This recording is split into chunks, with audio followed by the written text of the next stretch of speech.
Hi, it's TWD back at you for another Q&A video. This is going to be my Q&A video number 9. Before I get into this video, spoiler alert, we're going to be talking about the TV show and the comic book of The Walking Dead, and we may spoil some things for you if you're not caught up with them. Let's get right into these The Walking Dead show questions.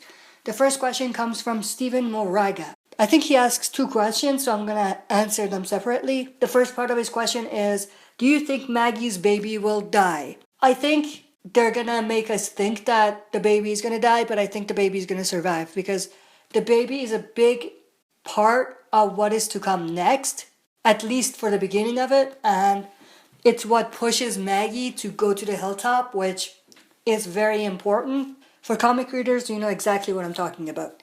The next part of the question, he asks, will Enid take Sophia's spot? I think Enid has already taken Sophia's spot in the TV show. In some ways, it doesn't really make sense because in the comics, Sophia and Carl grew up together, so their storyline kind of made sense.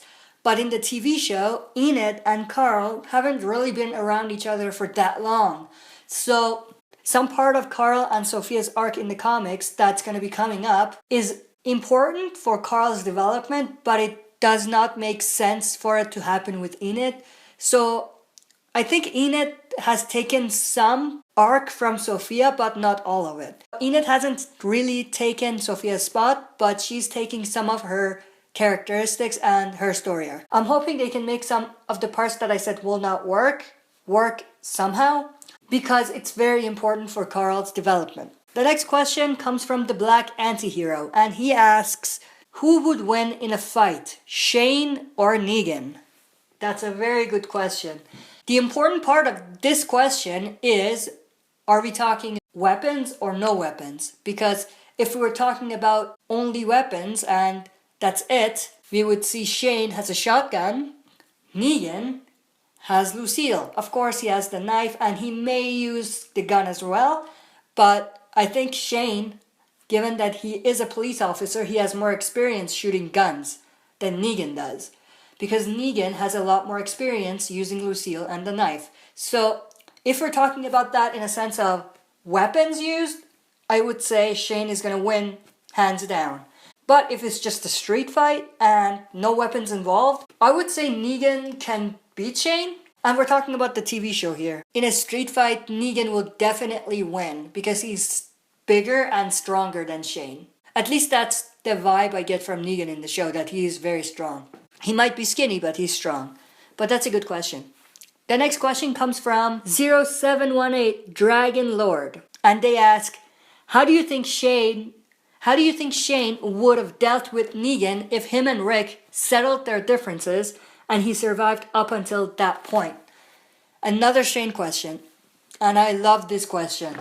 So in terms of Shane and Rick and if they settled their differences, where would they be today? I think the way Rick is right now, Rick and Shane would basically be in the same spot. Because Rick has come a long way and he's been through a lot. And most of his ideologies nowadays are the same ideology Shane had when he was still alive. So because of that, I don't think they would be separate at all. I think they would be on the same page. And when Negan shows up, I think Shane would have had the same ideas and he would have told Rick to do the same thing Rick already did and they would attack. Now Rick may have been a bit less strict and he may have been more lenient than Shane, but overall I think they would be in the same spot and they would use the same strategies and they would deal with Negan the same way. Maybe some minor differences, but overall the same thing. That's a very good question. The last question is a comic question and it comes from Stephen Moraga and he asks, do you think that the Whisperer War will have more deaths than All Out War? That's a very good question. I think even up to this point, which is part 2 of the Whisperer War, we've seen a lot more casualties from both sides than we did in the first 2 issues of All Out War.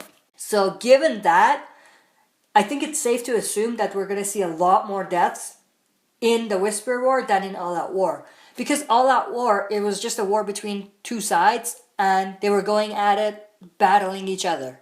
But the Whisperer War is very different. it's not just one side battling the other side. It's one side using intense strategies and using walkers to their advantage to battle the other side. Because of that, there is going to be a lot more casualties, because from Rick's group, people can die by walkers, people can die by the Whisperers, people can die by their own people who have turned into walkers. There's a lot of different things that could happen, and because of that, the war is going to have way more casualties. Now, there is one thing to add here.